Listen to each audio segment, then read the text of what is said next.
Decine di inquilini delle case Ater cingono d'assedio Cafarsetti in occasione della seduta del Consiglio Comunale di Venezia.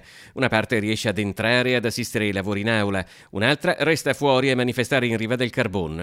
Col cambiamento dei parametri che regolano accesso e permanenza negli alloggi popolari, sfratti e aumenti d'affitto sono all'orizzonte. Cioè, se l'affitto che si aumenta, Tanto? abbastanza. Ha paura di non riuscire a pagare? Sì, purtroppo.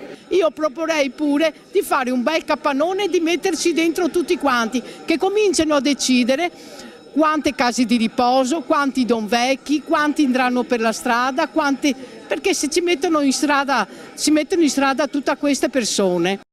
La riforma è regionale, ma i sindacati chiedono una presa di posizione forte al Comune. Il Comune, che è l'istituzione di questo territorio, deve dimostrarsi vicina e chiedere alla Regione modifiche chiare e urgenti, perché ormai il tempo è passato, gli inquilini stanno pagando i nuovi canoni e non reggono più, le famiglie non arrivano alla fine del mese. Parallelamente la discussione è aperta sui tavoli regionali. Da sempre abbiamo avanzato la richiesta primaria, che è quella di innalzare il limite dell'ISEE, cioè della valutazione del reddito patrimonio di chi abita dentro le case popolari, ai livelli delle regioni limitrofe.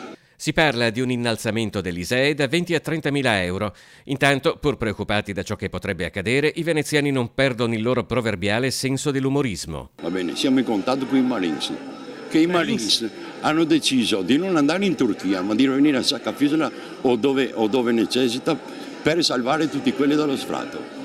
L'Ater ha detto che non ci sono problemi a dar case ai veneziani.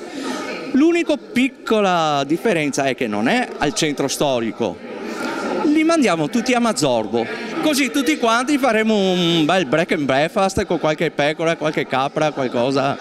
Il fatto è che in fondo quasi tutti pensano che si arriverà ad una modifica dei parametri, anche perché se così non fosse le conseguenze sarebbero gravi. Molte persone perderebbero la casa, quindi il diritto alla casa dopo tanti anni, persone anziane, e si alzerebbe la soglia quindi le persone avrebbero sempre più difficoltà anche ad accedere alla casa, quindi lasceremo spazio alla speculazione e al privato.